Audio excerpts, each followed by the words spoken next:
तो दोस्तों बुलेट 2 नाम की इस अपकमिंग मूवी के बारे में आपको आज पूरी जानकारी बताने वाला हूँ। इसके pre production, releasing, casting, fact, detail update के बारे में। तो वीडियो को जरूर से लाइक कीजिएगा, चैनल को सब्सक्राइब कीजिएगा, बेल आइकन दबाकर इसे ऑल पर सेट कर दे ताकि हमारी जितनी भी अपकमिंग वीडियो जब आप तक पहुँचते रहे। तो दोस्तों इसके बारे में अब हम जानना चालू करते हैं। बुलेट 1968 की अमेरिकी क्राइम एक्शन थ्रिलर फिल्म है 4-5, जिसका निर्देशन पीटर येट्स ने किया है और पटकथा एलन आर. ट्रस्टमैन और हैरी क्लेनर ने लिखी है और यह रॉबर्ट एल. फिश के 1963 के क्राइम उपन्यास म्यूट विटनेस पर आधारित है। इसमें Steve McQueen, Robert Vaughn, Jacqueline Bisset, Don Gordon, Robert Duvall, Simon Oakland और नॉर्मन फेल ने अभिनय किया है।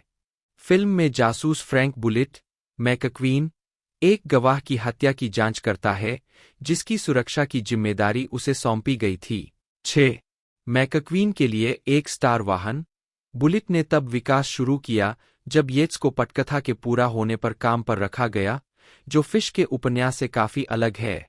मुख्य फोटोग्राफी 1967 में हुई, जिसमें मुख्य रूप से सैन फ्रांसिस्को में फिल्मांकन हुआ।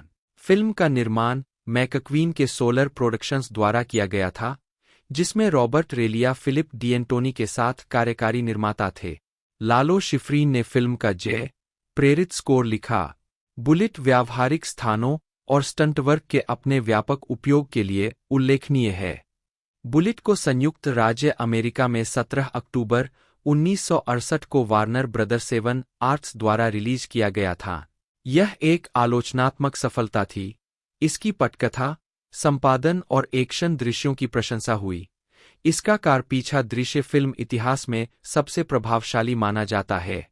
7, 8, 9, 10 फिल्म को कई पुरस्कार और नामांकन मिले, जिसमें 2 अकादमी पुरस्कारों के लिए नामांकित होना और सर्वश्रेष्ठ फिल्म संपादन के लिए जीतना शामिल है। इसने दुनिया भर में $42.3 मिलियन की कमाई की, जो 1968 की सबसे अधिक कमाई करने वाली फिल्मों में से एक बन गई। 2007 में बुलेट को कांग्रेस की लाइब्रेरी द्वारा यूएस नेशनल फिल्म रजिस्ट्री में संरक्षित किया गया था। 11-12 कथानक। शिकागो में शुक्रवार की रात को माफिया जॉनी रॉस अपने भाई पीट से मिलता है, जो संगठन से भागने के बाद वहां से भागता है। अगली सुबह सैन फ्रांसिस्को पुलिस विभाग के लेफ्टिनेंट फ्रैंक बुलेट, उनकी टीम, डेलगेटी और स्टैंटन को वाल्टर चाल्मर्स द्वारा सप्ताहांत में रॉस की रखवाली करने का काम सौंपा जाता है, जब तक कि उसे सोमवार सुबह संगठित अपराध पर सीनेट उपसमिति की सुनवाई में गवाह के रूप में पेश नहीं किया जा सकता। जासूसों को बताया जाता है कि वह एम्बरकेडेरो के एक सस्ते होटल में है। रविवार को रात 1 बजे, जबकि स्टैंटन बुलेट को फोन करके बता रहा है कि चाल्मर्स और उसका एक दोस्त आना चाहते हैं, रॉस कमरे का दरवाजा खोल देता है। 2 हत्यारे अंदर घुसे और स्टैंटन के पैर में और रॉस के सीने में गोली मार दी। चाल्मर्स बुलेट को जिम्मेदार मानते हैं। रॉस के अस्पताल में मरने के बाद बुलेट जांच को खुला रखने के लिए शव को जॉन डो के रूप में मुर्दाघर भेज देता है। एक मुखबिर ने बताया कि रॉस सैन फ्रांसिस्को में था क्योंकि उसने आउटफिट से लाखों डॉलर चुराए थे। बुलेट को यह भी पता चलता है कि रॉस ने सैन मेटो के एक होटल में लंबी दूरी का फोन कॉल किया था। अपनी फोर्ड मस्टैंग चलाते समय बुलेट को पता चलता है कि उसका पीछा एक डॉज चार्जर कर रहा है। शहर में एक लंबी पीछा चलती है, जो ब्रिस्बेन में एक विस्फोट में समाप्त होती है जब चार्जर एक गैस स्टेशन से टकरा जाता है, जिससे 2 हिटमैन मारे जाते हैं। बुलेट और डेलगेटी का सामना उनके वरिष्ठ कैप्टन सैम बेनेट से होता है। चाल्मर्स, जिनकी सहायता एसएफपीडी कैप्टन बेकर करते हैं, उन्हें बंदी प्रत्यक्षीकरण का रिट देते हैं, जिससे बुलेट को यह बताने पर मजबूर होना पड़ता है कि रॉस की मृत्यु हो गई है। बेनेट रिट को अनदेखा कर देता है क्योंकि यह रविवार है। इससे बुलेट को सैन मेटो को लंबी दूरी के फोन कॉल के लीड की जांच करने का मौका मिलता है।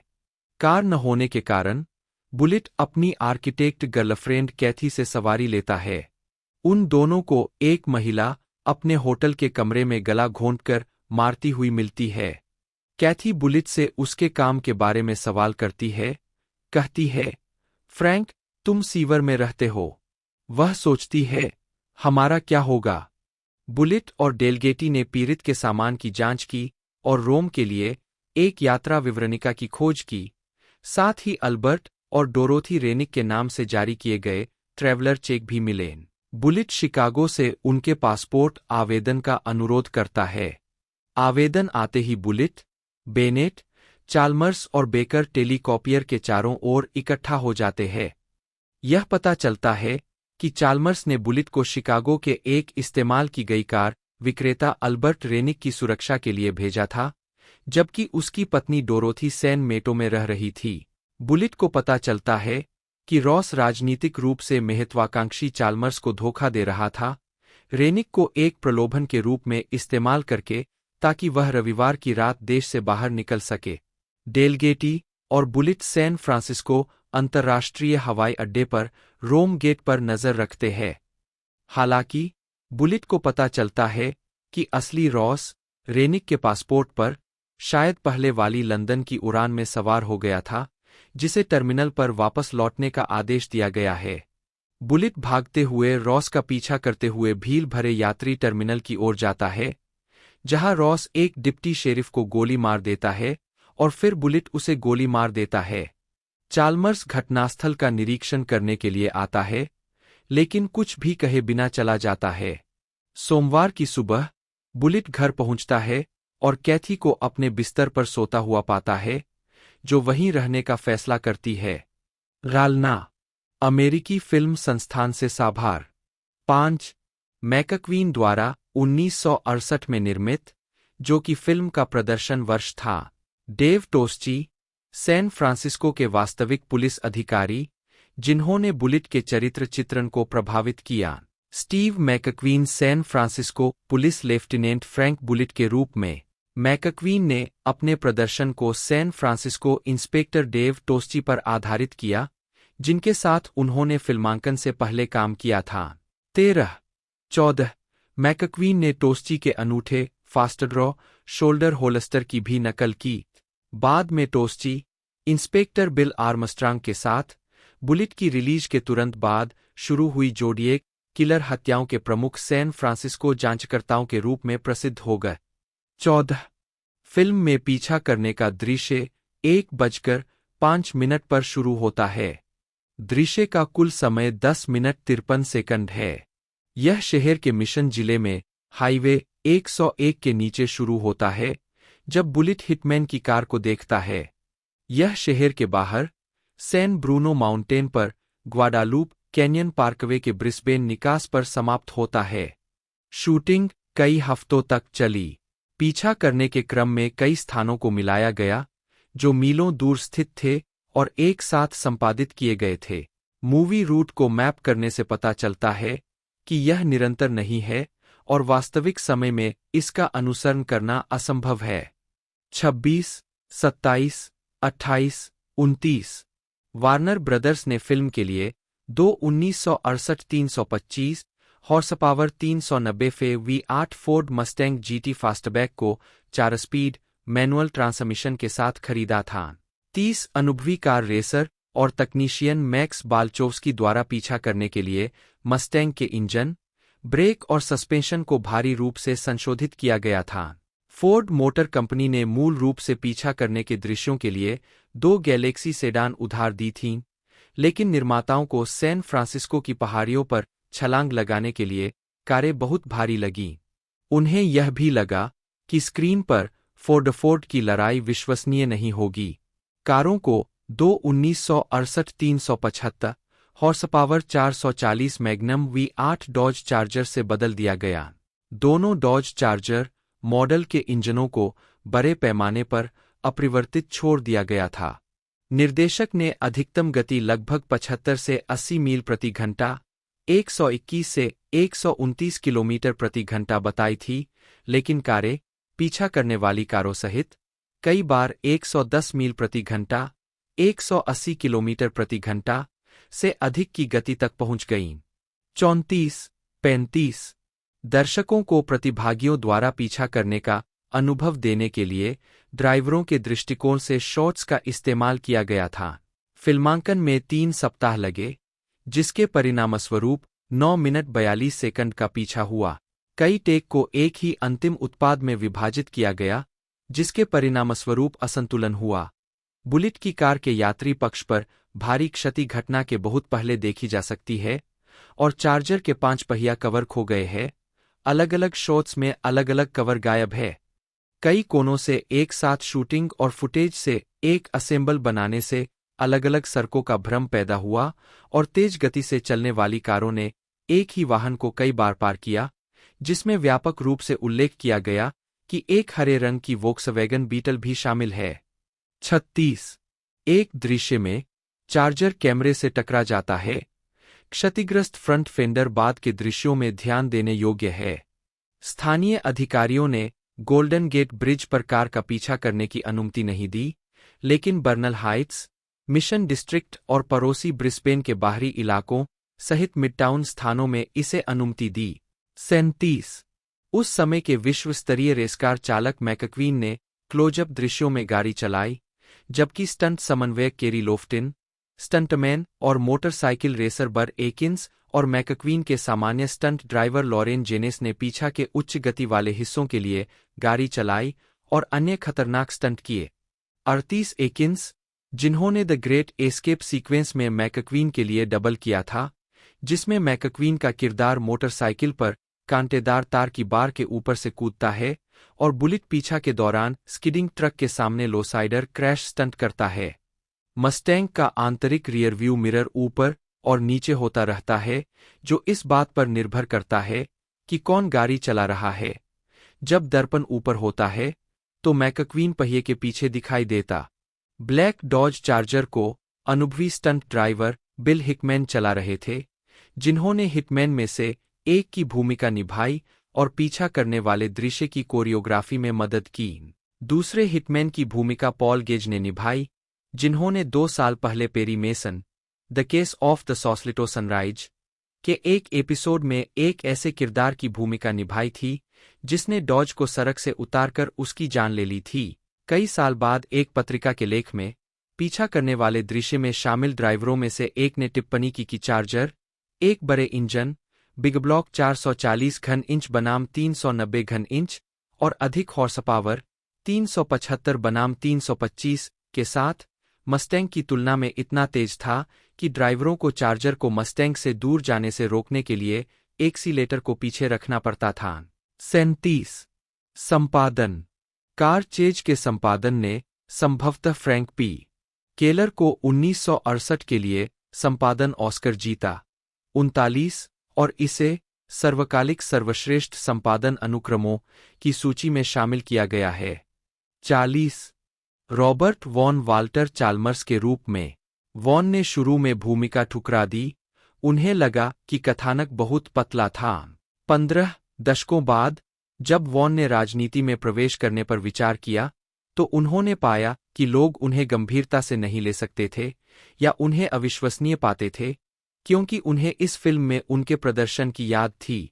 16 जैकलीन बिसेट कैथी के रूप में बुलेट की प्रेमिका कैथरीन रॉस को भूमिका की पेशकश की गई थी, लेकिन उन्होंने इसे ठुकरा दिया क्योंकि उन्हें लगा कि यह भूमिका बहुत छोटी है। 17 डॉन गॉर्डन इंस्पेक्टर डेलगेटी के रूप में बुलेट के साथ ही यह फिल्म मैकक्वीन द्वारा अपने वास्तविक जीवन के दोस्त गॉर्डन के साथ स्क्रीन पर काम करने वाली 3 फिल्मों में से पहली थी। अन्य 2 फिल्में पैपिलॉन 1973 और द टावरिंग इन्फर्नो 1974 में थी। रॉबर्ट डुवेल वेसबर्ग एक taxi driver, Simon Oakland captain Sam Bennett, Norman Fell captain Baker, Carl Reindel sergeant Carl Stanton के रूप में, फेलिस ऑरलैंडी अल्बर्ट रेनिक नकली जॉनी रॉस, पैट रेनेला असली जॉनी रॉस के रूप में, जॉर्ज स्टैनफोर्ड ब्राउन डॉ विलार्ड, जस्टिन टेर एडी एक मुखबिर, विक टेबैक पीट रॉस, जॉन अप्रिया डॉ किन्नर, एड पेक वेस्कॉट एक रिपोर्टर, रॉबर्ट लिप्टन चाल्मर्स के सहयोगी के रूप में, पॉल गेज और बिल हिकमैन हिटमैन के रूप में, अल चेको डेस्क क्लर्क के रूप में। उत्पादन: बुलेट का निर्माण मैकक्वीन के सोलर प्रोडक्शंस और वार्नर ब्रदर 7 आर्ट्स द्वारा सहनिर्मित किया गया था। इस फिल्म को जैक एल. वार्नर को अधिकार को अलग तरीके से पेश करने के लिए पेश किया गया था। 18 विकास: बुलेट निर्देशक पीटर येट्स की पहली अमेरिकी फिल्म थी।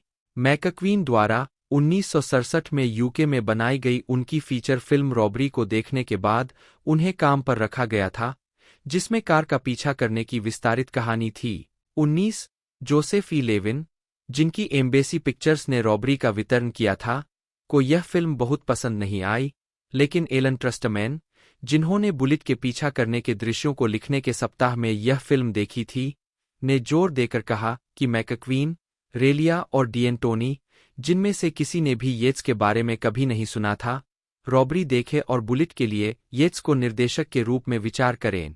उद्धरण वांछित: मूल उपन्यास म्यूट विटनेस में मुख्य किरदार क्लैंसी नामक एक वृद्ध, अधिक वजन वाला पुलिस लेफ्टिनेंट है।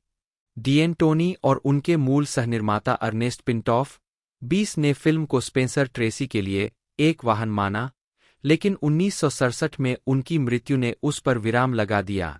21 मैकक्वीन ट्रेसी के बहुत बड़े प्रशंसक थे और उन्होंने इस परियोजना को आंशिक रूप से उन्हें श्रद्धांजलि के रूप में लिया।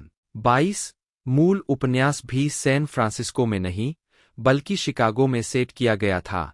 यथार्थवाद: बुलेट स्टूडियो सेट के बजाय वास्तविक स्थानों के व्यापक उपयोग और पुलिस साक्ष्य प्रसंस्करण से लेकर आपातकालीन कक्ष प्रक्रियाओं तक प्रक्रियात्मक विवरण पर ध्यान देने के लिए उल्लेखनीय है। निर्देशक येट्स ने नए हल्के वजन वाले एरिफ्लेक्स कैमरों के उपयोग से लोकेशन शूटिंग में अधिक लचीलापन दिया। 23 फिल्म को लगभग पूरी तरह से सैन फ्रांसिस्को में लोकेशन पर शूट किया गया था। आपातकालीन कक्ष ऑपरेशन दृश्य में सहायक कलाकारों के रूप में वास्तविक डॉक्टरों और नर्सों का उपयोग किया गया था। 24 मैकक्वीन के अनुसार, जिस चीज को हासिल करने की हमने कोशिश की वह एक नाटकीय फिल्म नहीं थी, बल्कि वास्तविकता के बारे में एक फिल्म थी। 24 फिल्मांकन स्थान: बुलेट पहली फीचर फिल्मों में से एक थी जिसकी शूटिंग लगभग पूरी तरह से सैन फ्रांसिस्को में की गई थी। 5 शिकागो में शुरुआती सेट पीस को छोड़कर पूरी फिल्म वहीं शूट की गई थी। 25 1968 के एक साक्षात्कार में डिएनातोनी ने तर्क दिया कि परिवहन और आवास व्यय के बावजूद लॉस एंजल्स की तुलना में सैन फ्रांसिस्को में शूटिंग करने में अधिक खर्च नहीं होगा, क्योंकि वास्तविक स्थानों का उपयोग करके निर्माण पर बहुत पैसा बचाया गया था। 5 मेयर जोसेफ अलियोटो ने प्रोडक्शन को सैन फ्रांसिस्को अंतर्राष्ट्रीय हवाई अड्डे पर 2 सप्ताह तक रात्रिकालीन शूटिंग की अनुमति दिलाने में मदद की। फिल्मांकन स्थान शामिल है: 25 Mark Hopkins hotel, Kennedy hotel, Embarcadero और हावर्ड पर एम्बारकेडेरो फ्रीवे के पास, नॉब हिल, गाय खोखला, 2700 Vallejo street, Pacific Heights, Grace Cathedral, Enrico, Broadway 8 Kearny street, San Francisco अंतर्राष्ट्रीय हवाई अड्डा। कार की दौड़: एक कार की तस्वीर जिसमें ड्राइवर खिड़की से पीछे की ओर देख रहा है। कार का पिछला टायर सड़क पर घूमने के कारण घर्षण से धुआं छोड़ रहा है। कार का पीछा करने वाले दृश्य में बुलेट ने रबर जलाया। फिल्म की रिलीज के समय सभी ड्राइवर दृश्यों में मैकक्वीन को पहिया पर रखते हुए कार का पीछा करने वाले दृश्यों ने असाधारण उत्साह पैदा किया। 7 लियोनार्ड माल्टिन ने इसे अब क्लासिक कार चेज स्क्रीन के सर्वकालिक सर्वश्रेष्ठ में से एक कहा है। 8 इमैनुएल लेवी ने 2003 में लिखा, बुलेट में फिल्म इतिहास में सबसे रोमांचक कार चेज में से एक है, एक ऐसा दृश्य जिसने हॉलीवुड के मानकों में क्रांति ला दी। 9 पीटर येट्स के लिए अपने शोक संदेश में ब्रूस वेबर ने लिखा, श्री येट्स की प्रतिष्ठा संभवतः बुलेट 1968 पर सबसे अधिक सुरक्षित रूप से टिकी हुई है, जो उनकी पहली अमेरिकी फिल्म थी और वास्तव में एक विशेष दृश्य पर एक विस्तारित कार चेज जो तुरंत एक क्लासिक बन गई। 10 यह फिल्म गुरुवार 17 अक्टूबर 1968 को न्यूयॉर्क शहर के रेडियो सिटी म्यूजिक हॉल में एक नए स्टेज शो के साथ शुरू हुई। 47 इसने अपने पहले सप्ताह में $2,10,000 की कमाई की, जिसमें $49,073 का हॉल रिकॉर्ड शनिवार भी शामिल था। 47 $5.5 मिलियन के बजट पर निर्मित फिल्म ने 1968 में $19 मिलियन की कमाई की। 48 जिससे यह उस साल की चौथी सबसे ज्यादा कमाई करने वाली फिल्म बन गई और 2021 तक अमेरिका में $42.3 मिलियन से अधिक की कमाई की। 3 आलोचनात्मक प्रतिक्रिया। बुलेट को आलोचकों द्वारा खूब सराहा गया और कुछ लोगों द्वारा इसे 1968 की सर्वश्रेष्ठ फिल्मों में से एक माना जाता है। 49, 50, 51 उस समय रेनाटा एडलर ने फिल्म को the New York Times critics pick बनाया। इसे एक शानदार फिल्म, स्टीव मैकक्वीन के लिए बिल्कुल सही, तेज, अच्छी तरह से अभिनय किया गया, जिस तरह से लोग बात करते हैं उसी तरह लिखा गया।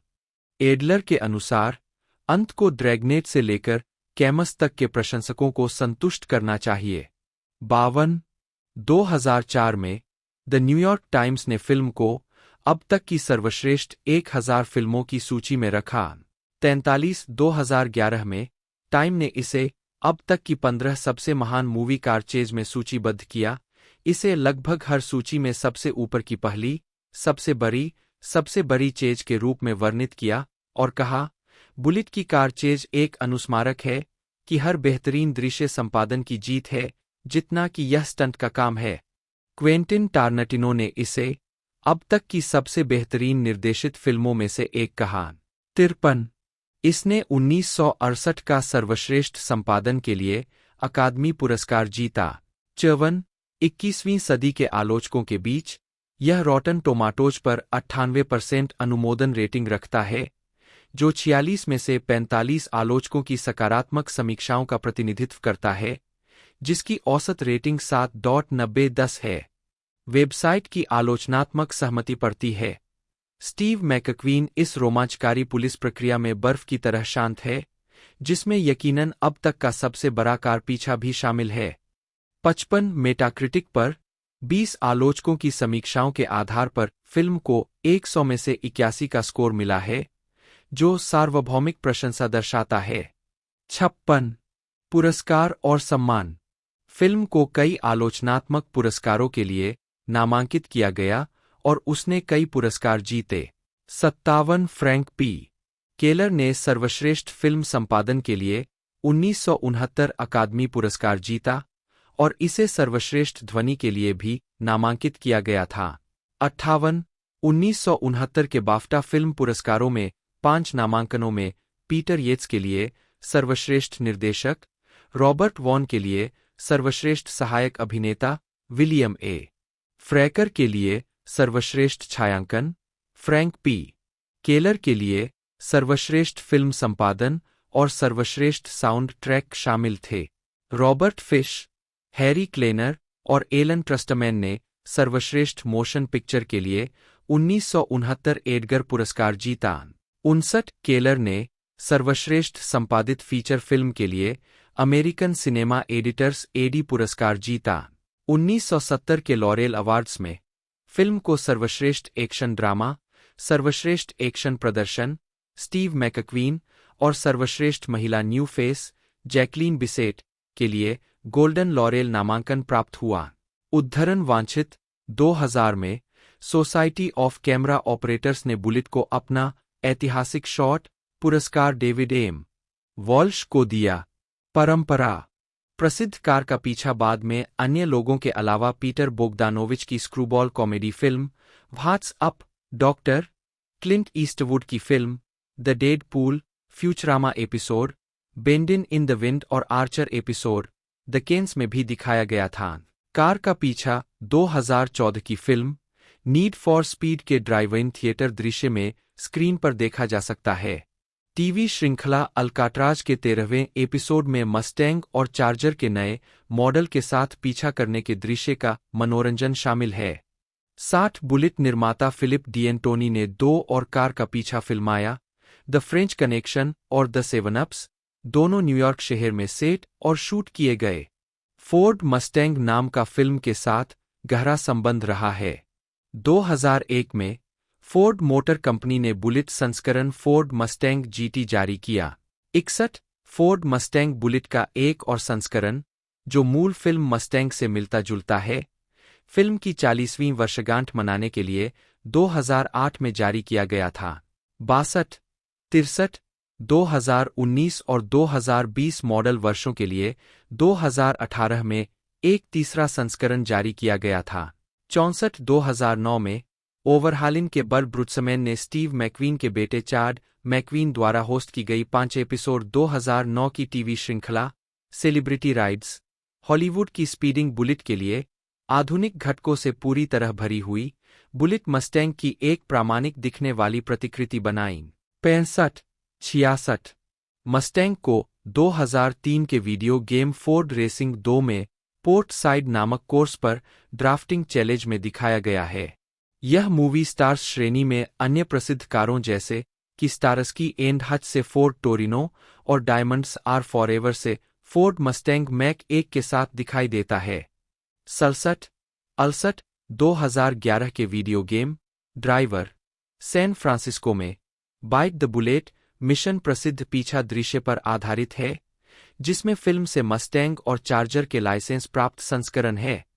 69 फ्रैंक बुलेट के रूप में स्टीव मैकक्वीन की समानता का इस्तेमाल 2 फोर्ड विज्ञापनों में किया गया था।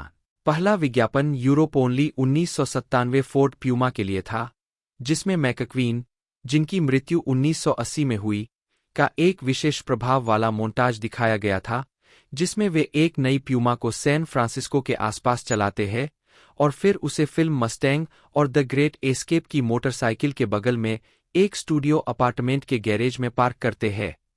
70 2005 मस्टैंग के लिए 2004 के एक विज्ञापन में विशेष प्रभावों का उपयोग फिर से मैकक्वीन द्वारा नई मस्टैंग चलाने का भ्रम पैदा करने के लिए किया गया था, जब एक आदमी को फील्ड ऑफ ड्रीम शैली का एपिफनी प्राप्त होता है और वह मकई के खेत के बीच में एक रेसट्रैक का निर्माण करता है।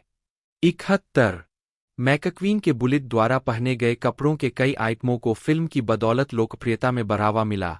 रेगिस्तानी जूते, एक ट्रेंच कोट, एक नीला टर्टलनेक स्वेटर और सबसे प्रसिद्ध कोहनी पैच के साथ एक भूरे रंग का ट्वीड जैकेट। 72 फरवरी 2022 में यह घोषणा की गई कि Steven Spielberg Warner brothers pictures के लिए फ्रैंक बुलेट चरित्र पर केंद्रित एक नई फिल्म का निर्देशन और निर्माण करेंगे, जिसमें जोश सिंगर पटकथा लिखेंगे। यह फिल्म एक मूल कहानी होगी, न कि मूल फिल्म की रीमेक। चैड मैकक्वीन और भतीजी मॉली मैकक्वीन, स्टीव के बेटे और पोती, कार्यकारी निर्माता होंगे। 73 नवंबर 2022 में ब्रैडली कूपर को फ्रैंक बुलेट के रूप में चुना गया।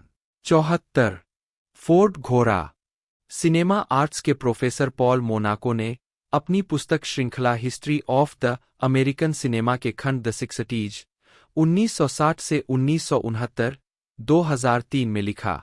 हालांकि 1968 का सबसे सम्मोहक स्ट्रीट फुटेज पूरी तरह से मनगढ़ंत अनुक्रम में दिखाई दिया, जिसमें डॉक्यूमेंट्री जैसा कुछ भी नहीं था। बुलेट में सैन फ्रांसिस्को की सड़कों पर कार का पीछा, जो लगभग 5 सप्ताह में शूट किए गए फुटेज से बनाया गया था। 41 फिल्म के सिनेमेटोग्राफर बिली फ्रैकर ने पीछा करने वाले दृश्य की सफलता का श्रेय मुख्य रूप से संपादक फ्रैंक पी. केलर के काम को दिया। उस समय केलर को इस दृश्य को इतने शानदार तरीके से काटने का श्रेय दिया गया कि उन्होंने सैन फ्रांसिस्को शहर को फिल्म में एक चरित्र बना दिया। 41 दृश्य का संपादन कठिनाइयों से रहित नहीं था। राल्फ रोसेनब्लम ने 1979 में लिखा, जो लोग ऐसी चीजों की परवाह करते हैं उन्हें पता होना चाहिए कि बुलेट में चरमोत्कर्ष पीछा दृश्य के फिल्मांकन के दौरान डमी से भरी एक अनियंत्रित कार ने एक तार को छू लिया, जिससे समय से पहले एक महंगा सेट जल गया, और संपादक फ्रैंक केलर ने छवियों के एक चतुर और असामान्य संयोजन के साथ निकट विपत्ति को बचाया, जिससे विस्फोट समय पर हुआ प्रतीत हुआ। 42 आलोचकों द्वारा पीछा करने के दृश्य को भी इसकी यथार्थवादिता और मौलिकता के कारण अभूतपूर्व बताया गया है। 43 संगीत, यह भी देखे, बुलेट, साउंड ट्रैक। मूल स्कोर लालो शिफ्रिन द्वारा फिल्म के विभिन्न मूड और एक्शन को ट्रैक करने के लिए बनाया गया था, जिसमें शिफ्रिन की विशिष्ट समकालीन अमेरिकी जैज शैली थी।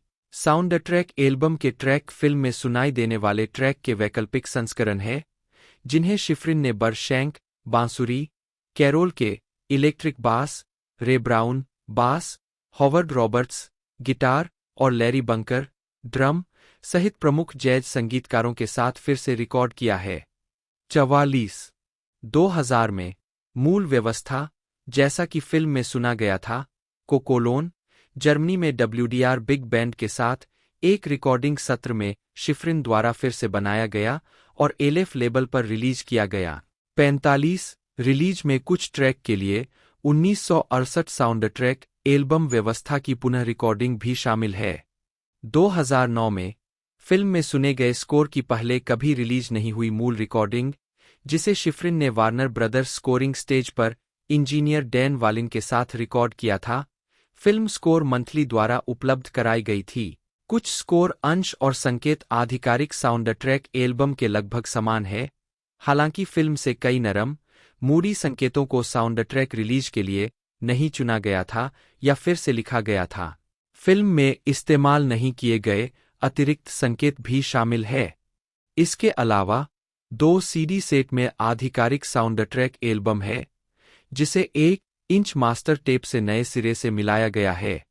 44 मैकक्वीन और बिसेट के साथ रेस्तरां के दृश्य में पृष्ठभूमि में बजने वाला लाइव बैंड मेरिडियन वेस्ट है, जो एक जैज चौकड़ी है जिसे मैकक्वीन ने सॉसलिटो के एक प्रसिद्ध रेस्तरां द ट्राइडेंट में प्रदर्शन करते देखा था। 46 स्वागत, पीटर जेम्स येट्स, 24 जुलाई 1929, 9 जनवरी 2011, एक अंग्रेजी फिल्म निर्देशक और निर्माता थे, जो विभिन्न शैलियों में अपनी बहुमुखी प्रतिभा और विवरण पर ध्यान के लिए जाने जाते थे। 2 उन्हें 4 अकादमी पुरस्कार, सर्वश्रेष्ठ निर्देशक और सर्वश्रेष्ठ चित्र के लिए 2 बार, 3 बाफ्टा पुरस्कार और 2 गोल्डन ग्लोब पुरस्कारों के लिए नामांकन मिला। मूल रूप से royal academy of dramatic art में एक अभिनेता के रूप में प्रशिक्षण प्राप्त करने के बाद, येट्स ने टोनी रिचर्डसन जैसे शीर्ष निर्देशकों के लिए सहायक निर्देशक के रूप में फिल्म उद्योग में प्रवेश किया। द सेंट और डेंजर मैन जैसे टेलीविजन कार्यक्रमों का निर्देशन करने के बाद, येट्स ने डकैती वाली फिल्म रॉबरी 1967 का निर्देशन करके सफलता हासिल की। इसके बाद उन्होंने स्टीव मैकक्वीन की पुलिस थ्रिलर फिल्म बुलेट 1968 का निर्देशन किया, जो एक बड़ी आलोचनात्मक और व्यावसायिक सफलता थी। इसके बाद येट्स ने कई तरह की शैलियों में फिल्में बनाईं। उन्होंने डस्टिन हॉफमैन और मिया फारो अभिनीत romantic drama John and Mary 1969, द्वितीय विश्व युद्ध पर बनी फिल्म मर्फीज वॉर 1971, डकैती पर आधारित film the hot rock 1972, Boston पर आधारित gangster film the friends of Eddie Coyle 1973, आने वाली पीढ़ी की drama film breaking away 1979, cult science fantasy film Krull 1983 और प्रशंसित स्टेज प्ले द ड्रेसर के फिल्मी संस्करण का निर्देशन किया। 2000 के दशक में वे डॉन क्विक्सोट 2000 सहित टेलीविजन निर्देशन में वापस लौटे। प्रारंभिक जीवन और शिक्षा। येट्स का जन्म हैम्पशायर के एल्डरशॉट में हुआ था। 3 एक सेना अधिकारी के बेटे, उन्होंने एक लड़के के रूप में चार्टरहाउस स्कूल में पढ़ाई की, royal academy of dramatic art से स्नातक किया और कुछ वर्षों तक एक अभिनेता, निर्देशक और मंच प्रबंधक के रूप में काम किया। उन्होंने लंदन और न्यूयॉर्क में नाटकों का निर्देशन किया। उन्होंने स्टर्लिंग मॉस और पीटर कोलिंस के लिए रेसिंग मैनेजर के रूप में भी 2 साल बिताए। 4 आजीविका 1958 से 1966। 1950 के दशक में उन्होंने फिल्म उद्योग में विदेशी फिल्मों की डबिंग और वृत्तचित्रों के संपादन जैसे छोटे-मोटे काम किए। अंततः वे एक प्रमुख सहायक निर्देशक बन गए। Way the in of the sixth happiness 1958 में मार्क रॉबसन के सहायक निर्देशक थे।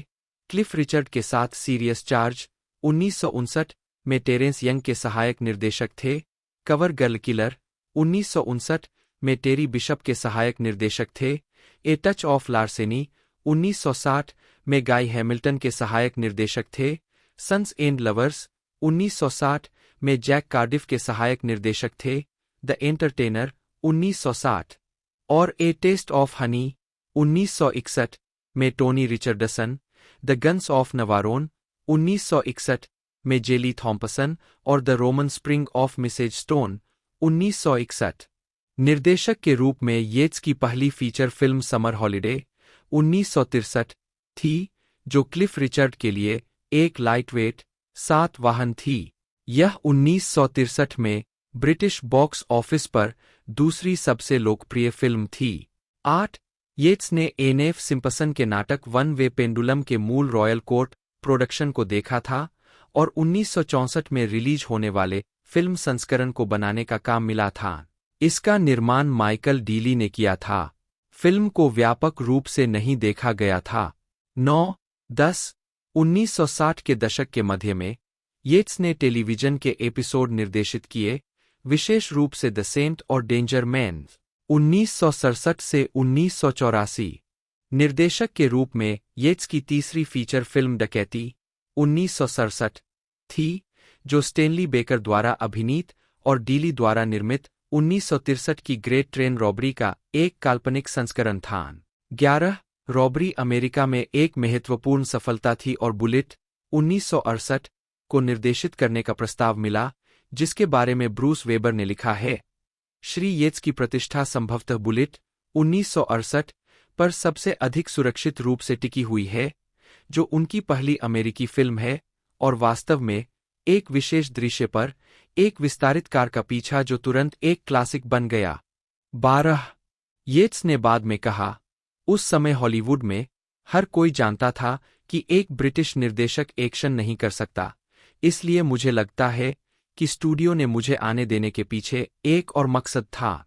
मुझे लगता है कि उन्होंने मैकक्वीन को मुझे लाने की अनुमति इसलिए दी क्योंकि अगर वे उसे अपनी मर्जी से काम करने देते तो वे उसे स्टूडियो से बाहर निकाल देते और कुछ समय के लिए अपने सिर से भी दूर कर देते।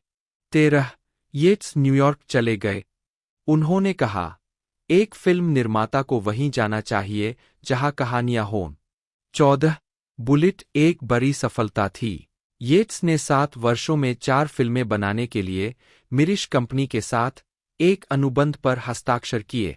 15 वार्नर ब्रदर्स ने फिल्मांकन के लिए 2 समान 1968 मस्टैंग का ऑर्डर दिया। दोनों को हाईलैंड ग्रीन रंग से रंगा गया था और उनमें 390 CID इंजन के साथ GT पैकेज था। इन कारों में अनुक्रमिक वाहन पहचान संख्या 8R02S125558 और 8R02S125559 थी। 75 फिल्मांकन से पहले कारों को मैक्स बाल्चोव्स्की द्वारा संशोधित किया गया था। कार 558 को संशोधित किया गया और स्टंट ड्राइविंग के लिए इस्तेमाल किया गया, जबकि 559 का इस्तेमाल मैकक्वीन के क्लोजअप ड्राइविंग शॉट्स के लिए किया गया। 75 फिल्मांकन पूरा होने के बाद 559 की मरम्मत की गई और हाईलैंड ग्रीन के एक कोट के साथ फिर से रंग दिया गया और वार्नर ब्रदर्स के कर्मचारी रॉबर्ट रॉस को बेच दिया गया।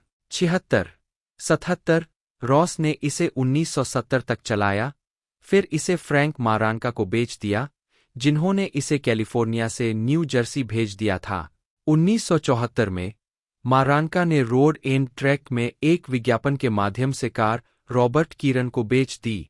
31 64 78 1977 में स्टीव मैकवीन ने इसे वापस खरीदने का प्रयास किया लेकिन मना कर दिया गया। 77 कीरन ने इसे अपनी पारिवारिक कार के रूप में 46,000 मील तक चलाया, फिर इसे 1980 में भंडारण में रख दिया। कीरन के बेटे सीन ने 2014 में वाहन को बहाल करना शुरू किया। 10 जनवरी 2020 को कार को मेकम नीलामी द्वारा $3.7 मिलियन 2023 में 4.29 मिलियन में एक अज्ञात खरीदार को बेच दिया गया। 31 फिल्मांकन के दौरान कार 558 को गंभीर रूप से क्षतिग्रस्त कर दिया गया था और बाद में इसे स्क्रैपयार्ड में भेज दिया गया था। आगामी दशकों में कार को खो जाने के बारे में मान लिया गया था।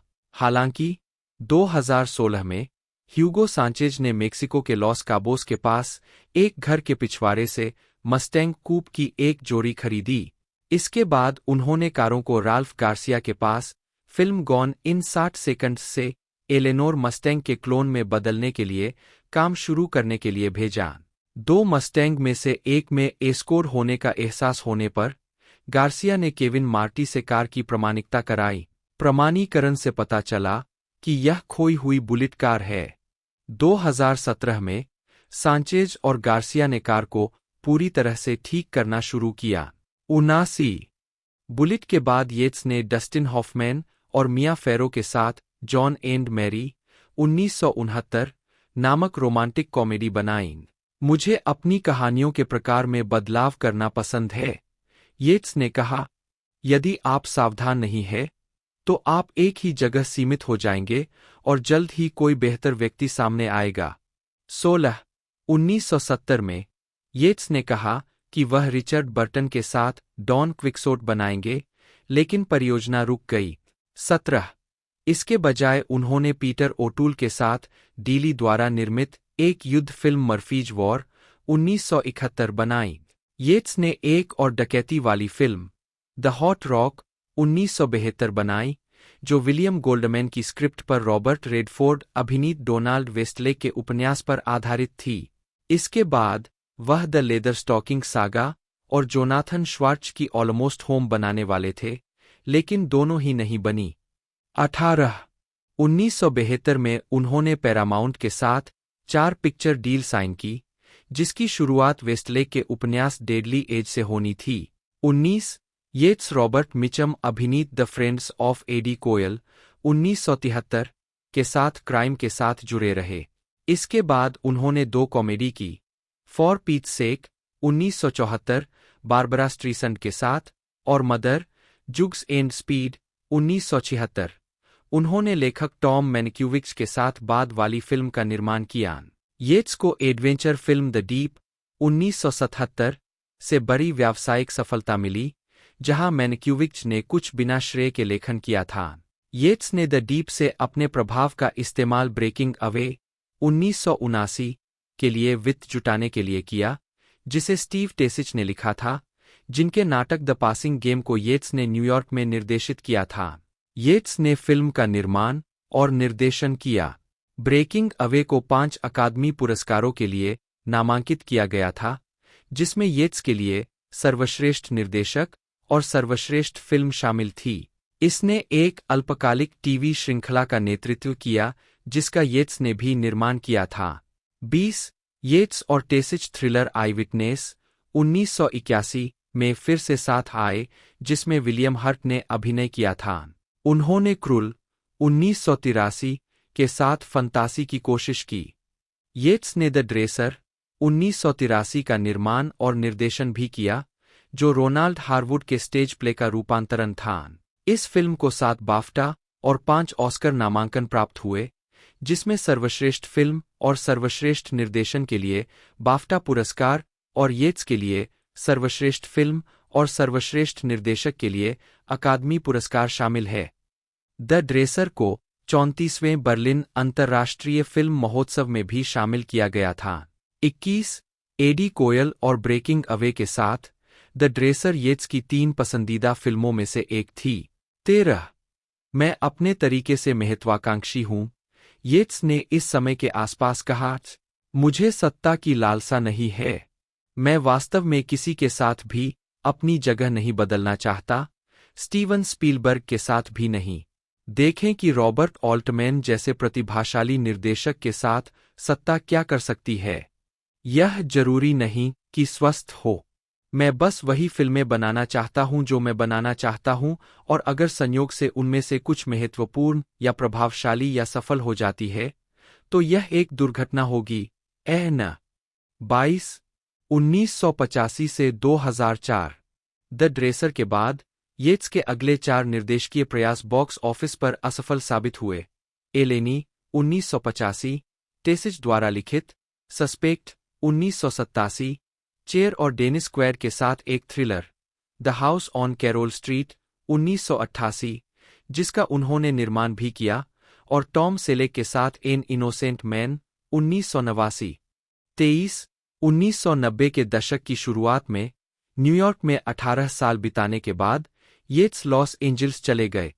24 उन्होंने ईयर ऑफ द कॉमेट 1992 बनाई, जो विलियम गोल्डमैन की स्क्रिप्ट पर आधारित होने के बावजूद फ्लॉप रही, और रूममेट्स 1995। 25 वे नीडफुल थिंग्स 1992 में एक कार्यकारी निर्माता थे। 1997 में येट्स लंदन लौट आए। उन्होंने स्वीकार किया, काम बंद होने लगा था। सबसे पहले, यदि संभव हो तो आपकी उम्र 30 वर्ष से कम होनी चाहिए।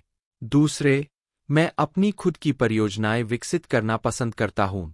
वहां बहुत सी किशोर फिल्में थीं, जिनके लिए मैं उपयुक्त नहीं था और जिनसे मैं जुड़ा हुआ महसूस नहीं करता था, और विशेष प्रभाव वाली फिल्में ऐसी थीं जिनके बारे में मुझे पर्याप्त जानकारी नहीं थी। आपको कंप्यूटर साक्षर पीढ़ी में लाया जाना चाहिए।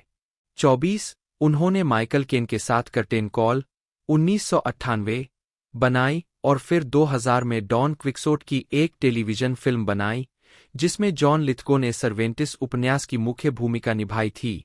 24 येट्स की अंतिम फिल्म ए सेपरेट पीस 2004 थी।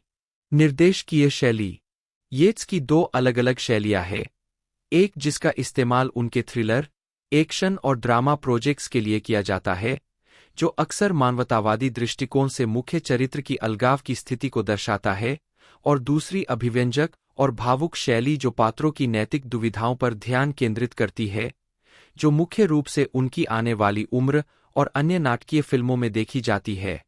26 मुझे लगता है कि इस सिद्धांत में शायद कुछ सच्चाई है कि मैं उन नायकों को पसंद करता हूं जो प्रतिकूल परिस्थितियों से लड़ते हैं और कमजोर होने से जीत की ओर बढ़ते हैं, येट्स ने कहा। 13 मौत येट्स की 9 जनवरी 2011 को लंदन में हृदय गति रुकने से मृत्यु हो गई। वह 81 वर्ष के थे। 27 फिल्मोग्राफी पतली परत, summer holiday 1963, one way pendulum 1964, Alan Trustman, जन्म 16 दिसंबर 1930, एक अमेरिकी वकील, पटकथा लेखक, पेरीम्यूचुअल ऑपरेटर और मुद्रा व्यापारी है। उन्हें अपने फिल्मी करियर में 1968 की film the Thomas Crown affair, bullet और दे कॉल मी मिस्टर टिब्स लिखने के लिए जाना जाता है। प्रारंभिक वर्षों ट्रस्टमैन का जन्म 16 दिसंबर 1930 को बोस्टन, मैसाचुसेट्स में हुआ था।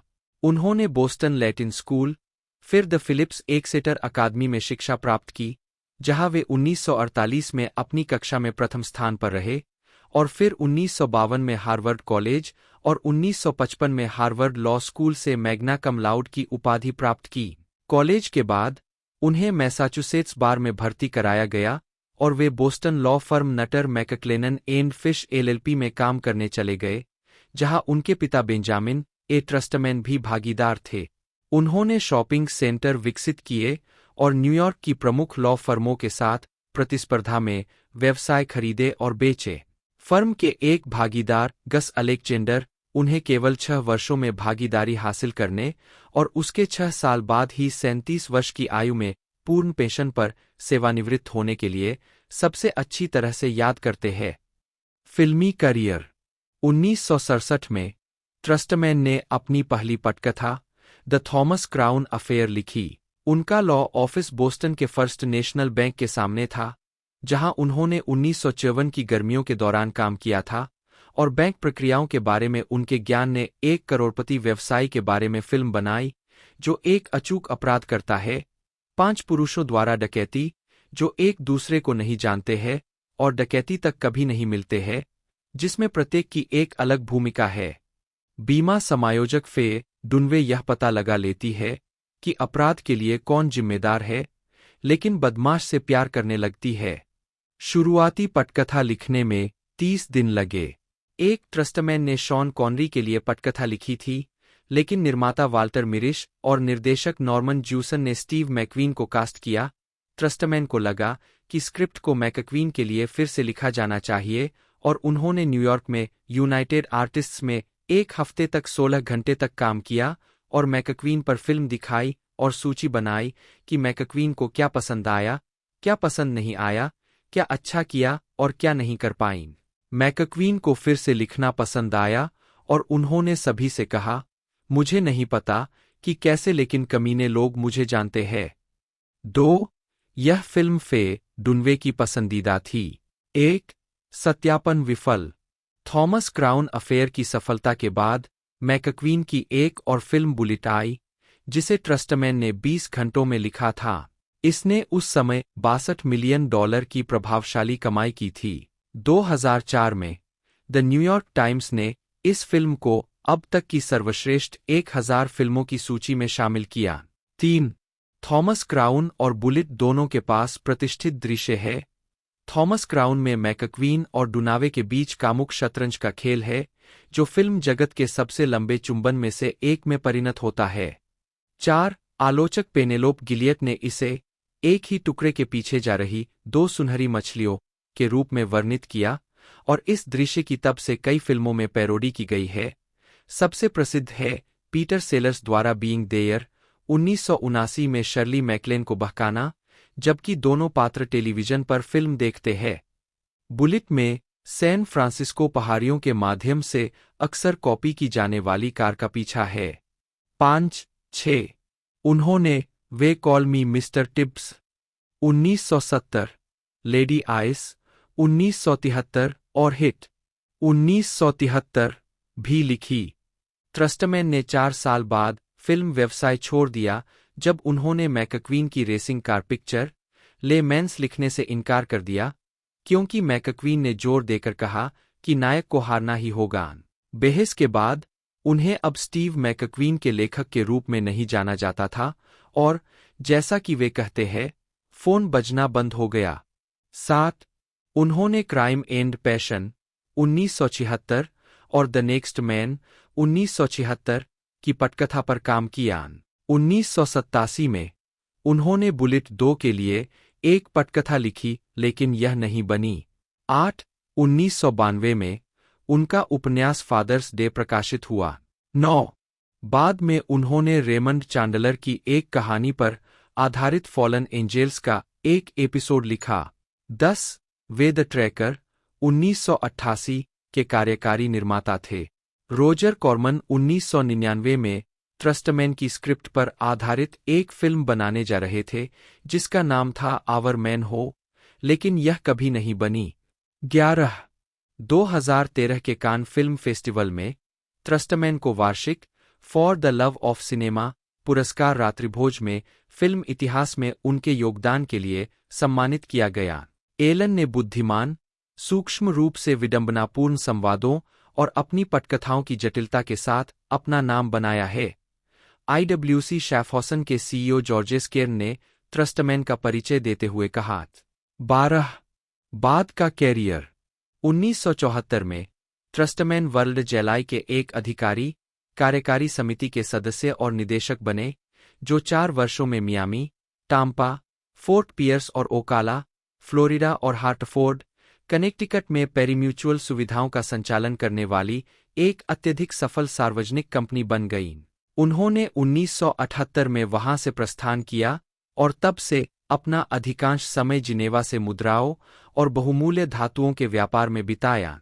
व्यक्तिगत जीवन 2008 में उन्होंने डॉ. बारबरा बुचवाल्ड नामक एक चिकित्सक से विवाह किया। वे फिशर द्वीप, फ्लोरिडा में रहते हैं। इससे पहले ट्रस्टमैन ने प्लेबॉय पत्रिका की कार्टून संपादक मिशेल उरी से विवाह किया था। मान लीजिए कि लड़कों को महीने में एक बार बस में बैठकर शहर में जाकर फिल्म देखने का मौका मिलता था, और वे हार गए क्योंकि बंगले में एक आदमी ने अपना काम ठीक से नहीं किया। खैर, आप अच्छी तरह से अनुमान लगा सकते हैं कि वे इस बारे में कुछ कहने वाले हैं। मैंने दूसरे साथियों के साथ कई बार अपना हक अदा किया। मुझे अपनी सजा मिली, इसमें कोई संदेह नहीं है। बंगले में दूसरे लोगों के पास उनकी भलाई में हस्तक्षेप करने के लिए आपको भुगतान करने के तरीके थे। 18. मैकक्वीन धीरे धीरे एक रोल मॉडल बन गए और उन्हें बॉयज काउंसिल के लिए चुना गया, एक समूह जो लड़कों के जीवन को नियंत्रित करने वाले नियम और कानून निर्धारित करता था। 7. उन्होंने 16 साल की उम्र में बॉयज रिपब्लिक छोड़ दिया। जब वे बाद में एक अभिनेता के रूप में प्रसिद्ध हो गए, तो वे नियमित रूप से निवासी लड़कों से बात करने के लिए लौट आए और केंद्र के साथ आजीवन जुड़ाव बनाए रखा। 16 साल की उम्र में मैकक्वीन अपनी मां के पास रहने के लिए वापस आ गया, जो न्यूयॉर्क शहर के ग्रीनविच विलेज में चली गई थी। वहां उसकी मुलाकात मर्चेंट मरीन के 2 नाविकों से हुई और उसने डोमिनिकन गणराज्य जाने वाले जहाज पर हस्ताक्षर करने का फैसला किया। 7. वहां पहुंचने के बाद उसने अपना नया पद छोड़ दिया, अंततः एक वेश्यालय में काम करने लगा। 13. बाद में मैकक्वीन टेक्सास चला गया और नौकरी से नौकरी करने लगा, जिसमें एक यात्रा कार्निवल में पेन बेचना और कनारा में एक लकड़हारे के रूप में काम करना शामिल था। उसे डीप साउथ में आवारागर्दी के लिए गिरफ्तार किया गया था और एक चेन गैंग पर 30 दिन की ड्यूटी दी गई थी। 20. सैन्य सेवा। 1947 में अपनी मां से अनुमति प्राप्त करने के बाद, क्योंकि वह अभी 18 वर्ष का नहीं हुआ था, मैकक्वीन ने यूनाइटेड स्टेट्स मरीन कॉर्प्स में भर्ती कराया। उन्हें बूट कैंप के लिए पेरिस द्वीप भेजा गया। 2. 106, 21, 22 उन्हें निजी प्रथम श्रेणी में पदोन्नत किया गया और एक बख्तरबंद इकाई को सौंपा गया। 7.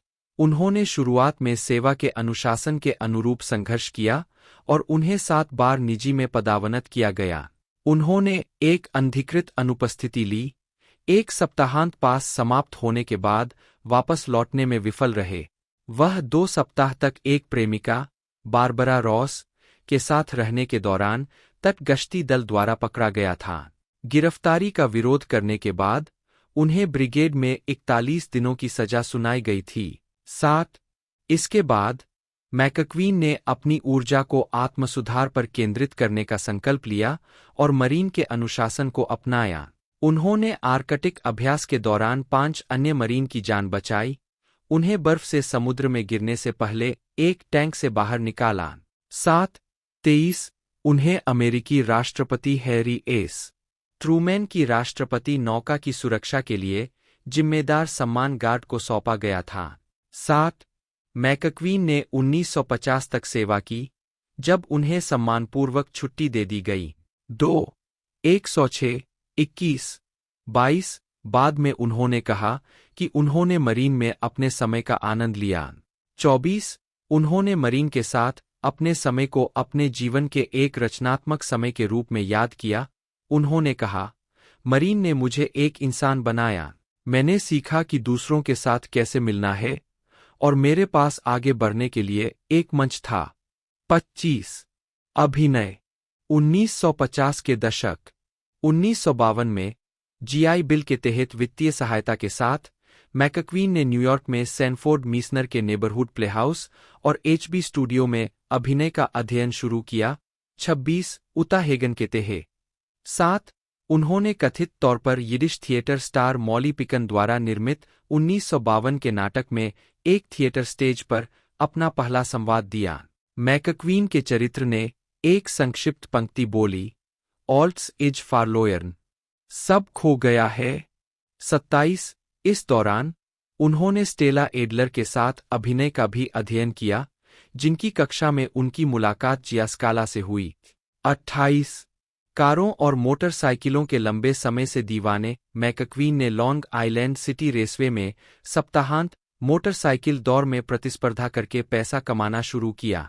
कहा, उन्होंने कई मोटरसाइकिलों में से पहली 2 खरीदीं, एक हार्ले डेविडसन और एक ट्रायम्फ। 12 वह जल्द ही एक उत्कृष्ट रेसर बन गए, प्रत्येक सप्ताहांत लगभग $100 जीतते थे, 2023 में $1,100 के बराबर। 7 29 वह एबीसी के जूकबॉक्स जूरी के एक एपिसोड में एक संगीत जज के रूप में दिखाई दिए, जो 1953 से 1954 सीजन में प्रसारित हुआ।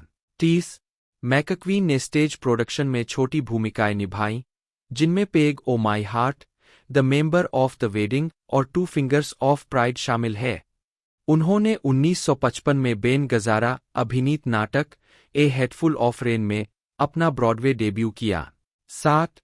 1955 के अंत में मैकक्वीन ने न्यूयॉर्क छोड़ दिया और लॉस एंजल्स चले गए। वे इको पार्क क्षेत्र में वेस्टल एवेन्यू पर एक घर में रहने चले गए और हॉलीवुड में अभिनय की नौकरी की तलाश की। 31. The great Saint Louis bank robbery 1959 में मैकक्वीन। जब मैकक्वीन वेस्टिंगहाउस स्टूडियो 1 के 2 भाग के टेलीविजन प्रेजेंटेशन में दिखाई दिए, जिसका शीर्षक था द डिफेंडर, हॉलीवुड मैनेजर हिली एल्किंस ने उन पर ध्यान दिया। 32. और फैसला किया कि बी फिल्में युवा अभिनेता के लिए अपनी पहचान बनाने के लिए एक अच्छी जगह होंगी। एल्किंस के प्रबंधन के तहत मैकक्वीन की पहली फिल्म भूमिका रॉबर्ट वाइस द्वारा निर्देशित और पॉल न्यूमैन द्वारा अभिनीत somebody up their likes me 1956 में एक छोटी सी भूमिका थी। मैकक्वीन को बाद में द ब्लॉब, उनकी पहली प्रमुख भूमिका, नेवर लव ए स्ट्रेंजर और the great Saint Louis bank robbery 1959 फिल्मों के लिए काम पर रखा गया। टेरेंस स्टीफन मैकक्वीन 24 मार्च 1930, 7 नवंबर 1980। 4. एक अमेरिकी अभिनेता थे। 1960 के दशक के काउंटर कल्चर के चरम पर उनके एंटी-हीरो व्यक्तित्व ने उन्हें 1960 और 1970 के दशक की उनकी फिल्मों के लिए बॉक्स ऑफिस पर शीर्ष आकर्षण बना दिया। उन्हें किंग ऑफ कूल उपनाम दिया गया था और उन्होंने मोटर रेस में हार्वे मुशमैन उपनाम का इस्तेमाल किया था।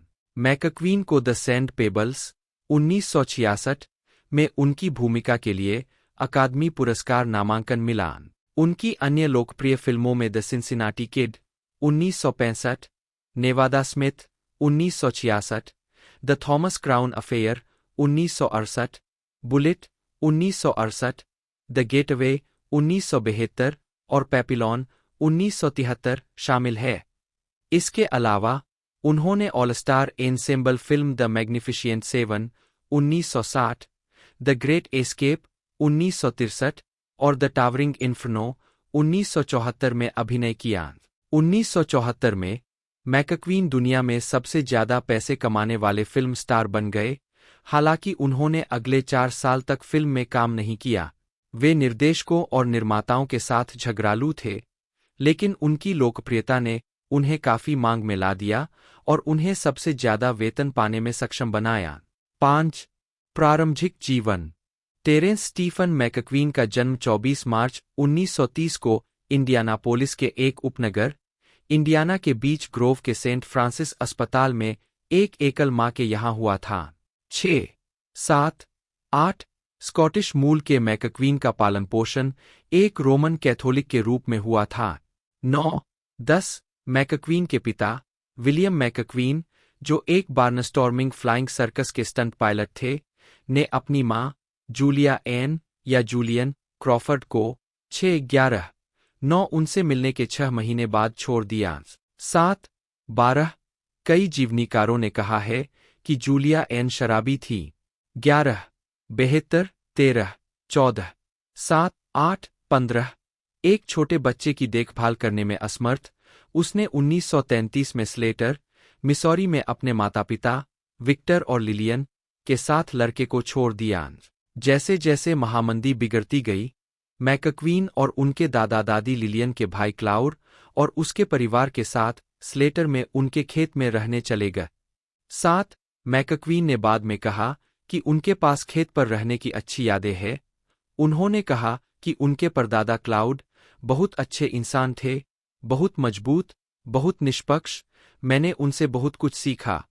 7.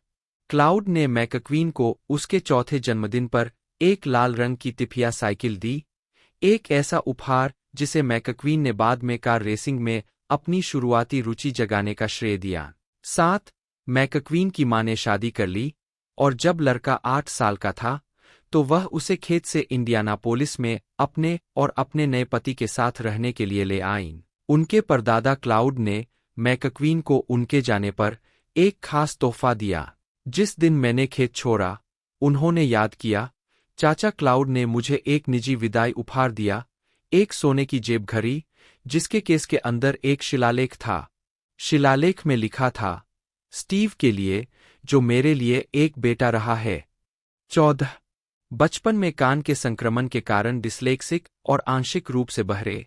7 मैकक्वीन ने स्कूल या अपने नए जीवन को अच्छी तरह से समायोजित नहीं किया। उनके सौतेले पिता ने उन्हें इस हद तक पीटा कि 9 साल की उम्र में वह सड़कों पर रहने के लिए घर छोड़ दिया।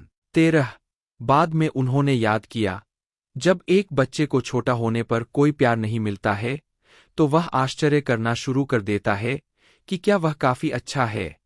मेरी माँ मुझे प्यार नहीं करती थी और मेरे पास पिता नहीं था। मैंने सोचा, ठीक है, मैं बहुत अच्छा नहीं हो सकता। 16 जल्द ही वह एक सड़क गिरोह के साथ भाग रहा था और छोटे मोटे अपराध कर रहा था। 7 अपने व्यवहार को नियंत्रित करने में असमर्थ, उसकी माँ ने उसे स्लेटर में अपने दादा दादी और परदादा के पास वापस भेज दिया। उद्धरण की आवश्यकता। जब मैकक्वीन 12 साल का था, जूलिया ने अपने चाचा क्लाउड को लिखा कि उसके बेटे को लॉस एंजिल्स में रहने के लिए फिर से उसके पास लौटा दिया जाए, जहां वह अपने दूसरे पति के साथ रहती थी। मैकक्वीन के अपने खाते से उन्होंने और उनके नए सौतेले पिता ने तुरंत सींग बंद कर दिए।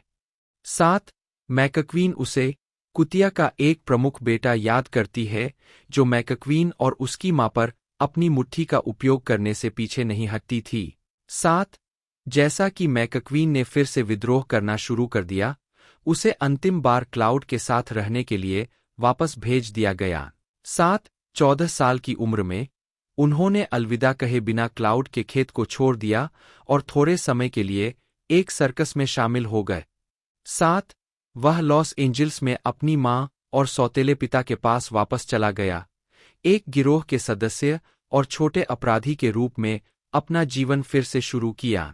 मैकक्वीन ने अपने सौतेले पिता की ओर देखा और कहा, तुमने अपने बदबूदार हाथ फिर से मुझ पर रखे और मैं कसम खाता हूं, मैं तुम्हें मार डालूंगा।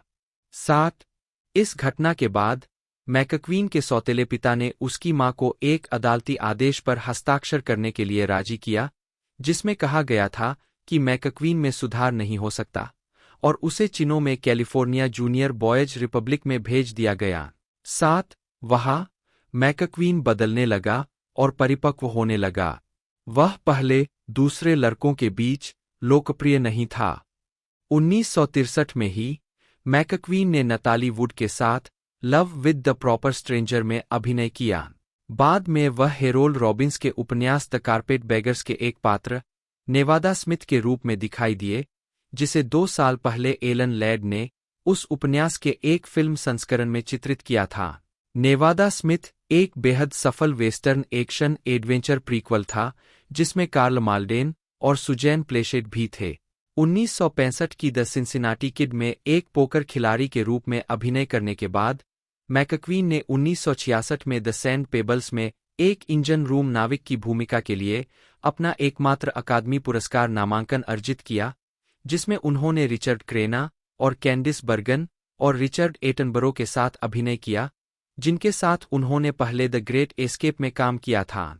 14 ऑस्कर के लिए उनके नामांकन के बाद 1968 में उन्हें बुलेट मिली, जो उनकी सबसे प्रसिद्ध फिल्मों में से एक है और उनकी निजी पसंदीदा है, जिसमें जैकलीन बिसेट, रॉबर्ट वॉन और डॉन गॉर्डन ने सहअभिनय किया था। इसमें सैन फ्रांसिस्को में एक अभूतपूर्व और अंतहीन नकल की गई कार का पीछा दिखाया गया था। हालांकि मैकक्वीन ने क्लोजअप में ड्राइविंग की थी, लेकिन फिल्म में कार का पीछा करने में जो देखा गया, उसका लगभग 10% ही उनका था। मैकक्वीन के चरित्र द्वारा बाकी की ड्राइविंग स्टंट ड्राइवरों बर्ड एकिंस और लॉरेन जेनेस ने की थी। 36 मैकक्वीन के चरित्र ने 1968 की फोर्ड मस्टैंग GT 390 चलाई थी, जबकि प्रतिपक्षी की काली डॉज चार्जर को अनुभवी स्टंट ड्राइवर बिल हिकमैन ने चलाया था। 37 बुलेट ने इतना ज्यादा बजट खर्च कर दिया कि वार्नर ब्रदर्स ने उनकी बाकी 7 फिल्मों का अनुबंध रद्द कर दिया। जब बुलेट ने बॉक्स ऑफिस पर बड़ी सफलता हासिल की, तो वार्नर ब्रदर्स ने उन्हें वापस लाने की कोशिश की, लेकिन उन्होंने मना कर दिया और उनकी अगली फिल्म एक स्वतंत्र स्टूडियो के साथ बनाई गई और यूनाइटेड आर्टिस्ट द्वारा रिलीज की गई। फिल्म के लिए मैकक्वीन ने अपनी छवि बदलने का फैसला किया। 1968 में फे डुनवे के साथ द थॉमस क्राउन अफेयर में एक अमीर कार्यकारी के रूप में एक शानदार भूमिका निभाई। अगले वर्ष उन्होंने दक्षिणी पीरियड पीस द रिवर्स बनाया। 1970 के दशक 1971 में मैकक्वीन ने ऑटो रेसिंग ड्रामा ले मेंस में अभिनय किया, जिसे मिश्रित समीक्षाएं मिली। इसके बाद 1972 में जूनियर बोनर में अभिनय किया, जो एक उम्रदराज रोडियो सवार की कहानी थी। उन्होंने एक बार फिर निर्देशक सैम पेकिनपाह के साथ द गेटवे में काम किया, जहां उनकी मुलाकात उनकी भावी पत्नी अली मैकग्रो से हुई। इसके बाद मैकक्वीन ने 1973 की फिल्म पेपिलॉन में डेविल्स आइलैंड पर एक कैदी के रूप में शारीरिक रूप से कठिन भूमिका निभाई, जिसमें डस्टिन हॉफमैन उनके चरित्र के दुखद साथी के रूप में थे। द गेटवे के समय तक मैकक्वीन दुनिया के सबसे अधिक भुगतान पाने वाले अभिनेता थे। 1974 में पॉल न्यूमैन के साथ मैकक्वीन ने जॉन गिलर्मिन की आपदा फिल्म द टावरिंग इन्फर्नो का सहनेतृत्व किया। मैकक्वीन ने एक गगनचुंबी इमारत में आग को रोकने के लिए नियुक्त एक अग्नि प्रमुख की भूमिका निभाई। उन्हें मूल रूप से आर्किटेक्ट की भूमिका निभाने के लिए कहा गया था, जो कहानी का दूसरा नायक है, लेकिन उन्होंने फायर चीफ की भूमिका निभाने का अनुरोध किया क्योंकि उन्हें लगा कि यह भूमिका अधिक दिखावटी है। आर्किटेक्ट की भूमिका न्यूमैन को मिली, एक ऐसा हिस्सा जिसमें अधिक संवाद थे, इसलिए मैकक्वीन ने इसे संतुलित करने के लिए अधिक संवादों का अनुरोध किया। मैकक्वीन को 1,000,000 और सकल का 1% भुगतान किया गया था और उन्होंने अपने स्टंट खुद करने पर जोर दिया। फिल्म सफल रही और इसका उत्तरी अमेरिकी सकल 55,000,000 था। 39 इसके बाद मैकक्वीन मोटरसाइकिल रेसिंग पर ध्यान केंद्रित करने के लिए लोगों की नज़रों से ओझल हो गए, एक मोटर होम में और अपनी पुरानी भारतीय मोटरसाइकिलों पर देश भर में यात्रा करते रहे। उन्होंने 1978 में an enemy of the people के साथ अभिनय में वापसी की, जिसमें उन्होंने हेनरिक इब्सेन के नाटक के इस रूपांतरण में दाढ़ी वाले, चश्मा पहने 19वीं सदी के डॉक्टर की भूमिका निभाई। फिल्म को कभी भी ठीक से थिएटर में रिलीज नहीं किया गया, लेकिन यह कभी कभी पीबीएस पर दिखाई देती है। मैकक्वीन की अंतिम 2 फिल्में, जो 1980 में रिलीज हुई थीं, मोटे तौर पर सच्ची कहानियों पर आधारित थीं। टॉम हॉर्न, एक पूर्व सेना स्काउट के बारे में एक पश्चिमी साहसिक फिल्म जो पेशेवर बंदूकधारी बन गया, जो बड़े पशुपालकों के लिए काम करता है, जो लुटेरों का शिकार करता है और बाद में एक भेड़पालक की गोली मारकर हत्या करने के आरोप में उसे फांसी पर लटका दिया जाता है, और द हंटर, एक आधुनिक समय के इनाम शिकारी के बारे में एक शहरी एक्शन फिल्म। छूटी हुई भूमिकाएं। मैकक्वीन को ब्रेकफास्ट एट टिफनीज में मुख्य पुरुष भूमिका की पेशकश की गई थी, लेकिन वह अपने वांटेड, डेड और अलाइव अनुबंध के कारण स्वीकार करने में असमर्थ थे। भूमिका जॉर्ज पेपर्ट के पास गई थी। 7:40 उन्होंने Ocean's 11:41 Butch Cassidy and the Sundance Kid, उनके वकील और एजेंट पॉल न्यूमैन के वकीलों और एजेंटों के साथ शीर्ष बिलिंग पर सहमत नहीं हो सके। 7:40 the driver 42:43 apocalypse now 14:172 California split 44 Dirty Harry a bridge too far the French connection, वह एक और पुलिस फिल्म नहीं करना चाहते थे। 7:40 close encounters of the third kind और सॉर्सेरर में भागों को ठुकरा दिया। मैकक्वीन की पहली सफल भूमिका टेलीविजन पर आई। वह डेल रॉबर्टसन की NBC western series Tales of Wells Fargo में बिल लॉन्गली के रूप में दिखाई दिए। एल्किंस, जो उस समय मैकक्वीन के मैनेजर थे, ने वेस्टर्न सीरीज ट्रैकडाउन के निर्माता विंसेंट एम. फेनेली को सफलतापूर्वक मना लिया ताकि मैकक्वीन को बाउंटी हंटर जोश रैंडल की भूमिका के लिए पढ़ा जा सके। वह पहली बार 1958 में ट्रैकडाउन के सीजन 1, एपिसोड 21 में दिखाई दिए। वह उस एपिसोड में रैंडल के रूप में दिखाई दिए जिसमें उन्होंने सीरीज के लीड रॉबर्ट कल्प के साथ काम किया, जो न्यूयॉर्क मोटरसाइकिल रेसिंग के उनके पूर्व दोस्त थे। मैकक्वीन पहले सीजन के एपिसोड 31 में ट्रैकडाउन में फिर से दिखाई दिए, जिसमें उन्होंने जुड़वां भाइयों की भूमिका निभाई, जिनमें से एक कल्प के किरदार होबी गिलमैन द्वारा खोजा जाने वाला डाकू था। वर्जीनिया ग्रेग, मैकक्वीन के साथ वांटेड, डेड और अलाइव, 1959। मैकक्वीन ने इसके बाद एक पायलट एपिसोड फिल्माया, जो बाद में वांटेड डेड और अलाइव नामक श्रृंखला में शामिल हुआ, जो सितंबर 1958 में सीबीएस पर प्रसारित हुआ। यह उनकी ब्रेकआउट भूमिका बन गई। वांटेड, डेड और अलाइव की डीवीडी रिलीज से जुड़े साक्षात्कारों में ट्रैकडाउन के रॉबर्ट कल्प ने मैकक्वीन को हॉलीवुड में लाने और उन्हें रैंडल की भूमिका दिलाने का श्रेय लिया। उन्होंने कहा कि उन्होंने मैकक्वीन को फास्ट ड्रॉ की कला सिखाई। कल्प ने कहा कि फिल्मांकन के दूसरे दिन ही मैकक्वीन ने उन्हें इसमें हरा दिया। श्रृंखला के परिणामस्वरूप मैकक्वीन एक घरेलू नाम बन गया। 7 रैंडल के विशेष होल्स्टर में एक आरी से काटी गई .44-40 विंचेस्टर राइफल, जिसे मार्स लेक का उपनाम दिया गया थी, बजाय विशिष्ट पश्चिमी चरित्र द्वारा की जाने वाली 6 बंदूक के। हालांकि गनबेल्ट में कारतूस डमी .45-70 थे, जिन्हें इसलिए चुना गया क्योंकि वे कठिन दिखते थे। जैसा कि श्रृंखला की पृष्ठभूमि पर 3 भाग वाली डीवीडी विशेष सुविधा में उल्लेख किया गया है, इनाम के शिकारी की आम तौर पर नकारात्मक छवि ने रहस्य और अलगाव से भरी एंटी-हीरो छवि को जोड़ा, जिसने इस शो को आम टीवी वेस्टर्न से अलग खड़ा किया। 1958 से 1961 की शुरुआत तक चलने वाले 94 एपिसोड ने मैकक्वीन को लगातार काम पर रखा और वह चैट्सवर्थ में प्रसिद्ध इवर्सन मूवी रांच में एक स्थायी व्यक्ति बन गए, जहां वांटेड, डेड और अलाइव के लिए अधिकांश आउटडोर एक्शन शूट किए गए थे। 29 साल की उम्र में मैकक्वीन को एक महत्वपूर्ण मौका मिला जब फ्रैंक सिनात्रा ने सैमी डेविस जूनियर को फिल्म नेवर सो फ्यू से हटा दिया, क्योंकि डेविस ने कथित तौर पर एक रेडियो साक्षात्कार में सिनात्रा के बारे में कुछ नकारात्मक टिप्पणी की थी और डेविस की भूमिका मैकक्वीन को मिल गई।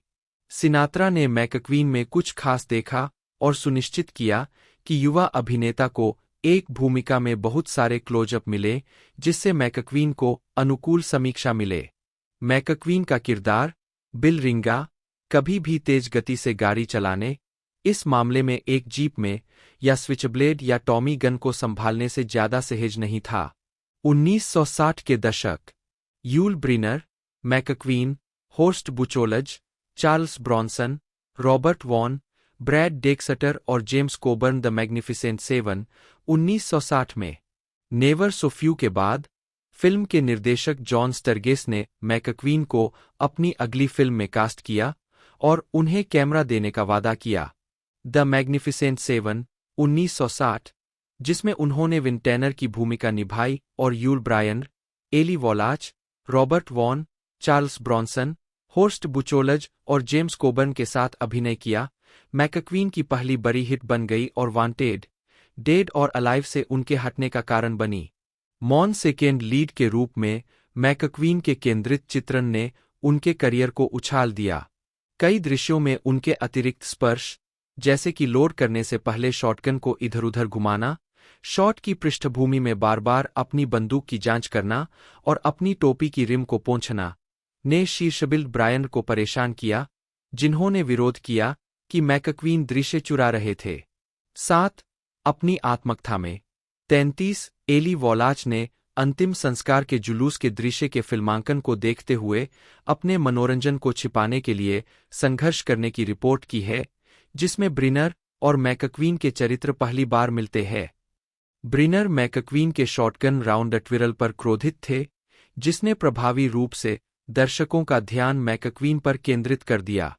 ब्रिनर ने मैकक्वीन के साथ एक ही दृश्य में अपनी बंदूक निकालने से इनकार कर दिया, यह जानते हुए कि उनका चरित्र शायद बाहर हो जाएगा। मैकक्वीन ने अगली बड़ी स्टरगेस फिल्म 1963 की द ग्रेट एस्केप में शीर्षबिल वाली मुख्य भूमिका निभाई, जो हॉलीवुड की द्वितीय विश्व युद्ध के पावशिविर स्टालैग लुफ्ट 3 से ऐतिहासिक सामूहिक पलायन की सच्ची कहानी का काल्पनिक चित्रण है। बीमा संबंधी चिंताओं ने मैकक्वीन को फिल्म की उल्लेखनीय मोटरसाइकिल छलांग लगाने से रोक दिया, जो उनके दोस्त और साथी साइकिल उत्साही बर एकिंस ने किया था, जो दूर से मैकक्वीन जैसा दिखता था। 34 जब जॉनी कार्सन ने बाद में द टुनाइट शो के प्रसारण के दौरान मैकक्वीन को छलांग के लिए बधाई देने की कोशिश की, तो मैकक्वीन ने कहा, यह मैं नहीं था, वह बर एकिंस था। इस फिल्म ने मैकक्वीन के बॉक्स ऑफिस पर दबदबे को स्थापित किया और एक सुपरस्टार के रूप में उनकी स्थिति को सुरक्षित किया। 35 मैकक्वीन और जॉन स्टरगेस ने डे ऑफ द चैंपियन बनाने की योजना बनाई। 56 फॉर्मूला 1 रेसिंग के बारे में एक फिल्म, लेकिन मैकक्वीन देरी से बन रही द सैंड पेबल्स में व्यस्त थे। उनका जर्मन नूरबर्गरिंग के साथ एक अनुबंध था और जॉन फ्रैंकेनहाइमर द्वारा ग्रैंड प्रिक्स के लिए वहां दृश्य शूट करने के बाद रीलों को स्टरगेस को सौंप दिया गया। फ्रैंकेनहाइमर समय से आगे थे और मैकक्वीन स्टरगेस परियोजना को बंद कर दिया गया। उद्धरण की आवश्यकता। मैकक्वीन को एक पेशेवर रेस कार चालक माना जाता है। उन्होंने 1961 में ब्रिटिश टूरिंग कार चैंपियनशिप में एक बार भाग लिया, ब्रांड्स हैच में बीएमसी मिनी चलाते हुए तीसरा स्थान हासिल किया। 57 1970 के 12 घंटे की सेबरिंग दौर में पीटर रेवसन और मैकक्वीन 2 सप्ताह पहले एक मोटरसाइकिल दुर्घटना से अपने बाएं पैर पर प्लास्टर के साथ ड्राइविंग ने 3 लीटर वर्ग में पोर्श 908-02 के साथ जीत हासिल की और 5 लीटर फेरारी 512 एस में मारियो एंड्रेटी बटा इग्नाजियो ग्यूंटी बटा नीनो वेकेरेला से 21.1 सेकंड से कुल मिलाकर जीतने से चूक गए। 58 इसी पोर्श 908 को उनकी प्रोडक्शन कंपनी सोलर प्रोडक्शंस द्वारा उसी वर्ष बाद में 1970 के 24 घंटे ले मेंस मैकक्वीन उस रेस में जैकी स्टीवर्ट के साथ पोर्श 917 चलाना चाहते थे। 59 लेकिन फिल्म के समर्थकों ने धमकी दी कि अगर उन्होंने ऐसा किया तो वे अपना समर्थन वापस ले लेंगे। रेस में 24 घंटे तक गाड़ी चलाने या पूरी गर्मी फिल्म बनाने के लिए गाड़ी चलाने के विकल्प का सामना करते हुए मैकक्वीन ने बाद वाले विकल्प को चुना। सत्यापन विफल। 60 मैकक्वीन ने ऑफरोड मोटरसाइकिल रेसिंग में भाग लिया, अक्सर बीएसए हॉर्नेट चलाते थे और हार्वे मुशमैन उपनाम का इस्तेमाल करते थे। 14 उन्हें 1970 लंदन मेक्सिको रैली में ब्रिटिश लेलैंड टीम के लिए ट्रायम्फ 2500 पीआई में सह ड्राइव करने के लिए भी तैयार किया गया था, लेकिन फिल्म प्रतिबद्धताओं के कारण इसे ठुकराना पड़ा। 14 उनकी पहली ऑफरोड मोटरसाइकिल ट्रायम्फ 500 सीसी थी, जिसे एकिंस से खरीदा गया था। मैकक्वीन ने वेस्ट कोस्ट पर कई शीर्ष ऑफरोड दौर में भाग लिया, जिसमें बाजा 1000, मिंट 400 और एल्सिनोर ग्रैंड प्रिक्स शामिल है। 1964 में मैकक्वीन और एकिंस 4 सवारों प्लस एक रिजर्व के साथ पहली बार आधिकारिक अमेरिकी टीम के अंतर्राष्ट्रीय 6 दिवसीय परीक्षण ISTT के सिल्वर वेस वर्ग में प्रवेश का हिस्सा थे। 61 जो उस वर्ष पूर्वी जर्मनी के एयरफ्रट में आयोजित एक एंड्यूरो प्रकार की ऑफरोड मोटरसाइकिलिंग प्रतियोगिता थी। 62 ए टीम ऑफरोड उपयोग के लिए उन्हें संशोधित करने से पहले ट्रायम्फ कारखाने से 649 सीसी और 490 सीसी जुर्वां का अपना मिश्रण लेने के लिए अगस्त के अंत में इंग्लैंड पहुंची। 61 शुरू में एक लंबे समय से स्थापित अंग्रेजी मोटरसाइकिल डीलर द्वारा परिवहन व्यवस्था से निराश होने के बाद ट्रायम्फ डीलर H&L मोटर्स ने एक उपयुक्त वाहन प्रदान करने के लिए कदम बढ़ाया। 63 जर्मनी पहुंचने पर टीम मैकक्वीन की ISDT प्रतियोगिता संख्या 278 थी, जो ट्रायल के आरंभिक क्रम पर आधारित थी। 65 दोनों टीमें बार-बार दुर्घटनाग्रस्त हुई। 64 66 मैकक्वीन अपूरणीय दुर्घटना क्षति के कारण सेवानिवृत्त हो गए। 67 और एकिंस एक टूटे हुए पैर के साथ वापस चले गए, दोनों ही तीसरे दिन। बी टीम के केवल एक सदस्य ने 6 दिवसीय कार्यक्रम को पूरा किया। 66 यूके की मासिक पत्रिका मोटरसाइकिल स्पोर्ट ने टिप्पणी की, ट्रायम्फ जुर्वा की सवारी करते हुए टीम हर जगह शानदार गति से सवार हुई, अगर सराहनीय शैली में नहीं तो भी बार बार गिरती रही और जाहिर तौर पर 6 दिनों के खेल के लिए बिना इस बात की चिंता किए कि कौन जीतने वाला है, वे जानते थे कि यह वे नहीं होंगे। 67 मैकक्वीन को 1978 में off-road motorsports hall of fame में शामिल किया गया था। 1971 में मैकक्वीन के सोलर प्रोडक्शंस ने classic motorcycle documentary on any Sunday को वित्त पोषित किया, जिसमें मैकक्वीन को रेसिंग लीजेंड मर्क लॉविल और मैल्कम स्मिथ के साथ दिखाया गया है। उसी वर्ष वह हुस्कवर्ना डर्ट बाइक की सवारी करते हुए स्पोर्ट्स इलस्ट्रेटेड पत्रिका के कवर पर भी दिखाई दिए। 68 मैकक्वीन ने एक मोटरस्पोर्ट्स बकेट सीट डिजाइन की, जिसके लिए 1971 में पेटेंट जारी किया गया। 60 93 69 एड सुलिवन शो के लिए फिल्माए गए एक भाग में मैकक्वीन ने सुलिवन को एक रेगिस्तानी इलाके में तेज गति से एक बग्गी में घुमाया। उसके बाद सुलिवन ने कहा, वह एक शानदार सवारी थी। मैकक्वीन के बेटे चार्ड की गवाही के अनुसार स्टीव के पास लगभग 100 क्लासिक मोटरसाइकिलें थीं, साथ ही लगभग 100 विदेशी और पुरानी कारें भी थीं, जिनमें शामिल है ले मेंस फिल्म से पोर्श 917, पोर्श 908 और फेरारी 512 रेस कारें। Porsche 911 S Le Mans film के शुरुआती दृश्य में प्रयुक्त 1963 Ferrari 250 GT Berlinetta Lusso 70, 1967 Ferrari 275 GTB 4 71, 1956 Jaguar XKSS दाहिने हाथ से चलने वाली, अब लॉस एंजिल्स कैलिफोर्निया में पीटरसन ऑटोमोटिव संग्रहालय में प्रदर्शनी में है। 1958 पोर्श 356 स्पीडस्टर 1600 सुपर, काला बाहरी, आंतरिक और शीर्ष। मैकक्वीन ने कई एसीसीए रेसिंग घटनाओं में कार चलाई। अब उनके बेटे चार्ड की संपत्ति में 72 73, 1968 फोर्ड जीटी 40 गल्फ लिवरेड ले मेंस फिल्म में प्रयुक्त 74, 1953 सियाटा 208 एस। मैकक्वीन ने सियाटा बैज को फेरारी बैज से बदल दिया और इसे अपनी छोटी फेरारी कहा। 75, 1967 मिनी कूपर रेस। मैकक्वीन ने ली ब्राउन द्वारा कार को कस्टमाइज करवाया था, जिसमें सिंगल फॉगलाइट, एक लकड़ी का डैश, एक रिसेस्ड एंटीना और एक कस्टम ब्राउन पेंट जॉब शामिल था। 76, 1951 Chevrolet Stalin deluxe convertible the Hunter में इस्तेमाल किया गया। मैकक्वीन ने फिल्मांकन समाप्त होने के बाद 1979 में कार खरीदी। 77, 1952 शेवरले 3800 पिकअप कैंपर रूपांतरण। मैकक्वीन ने क्रॉस कंट्री कैंपिंग ट्रिप के लिए ट्रक का इस्तेमाल किया। यह उनकी मृत्यु से पहले उनकी आखिरी कार थी। 78, 1950 Hudson commodore convertible. 1952 Hudson wasp 2 door sedan.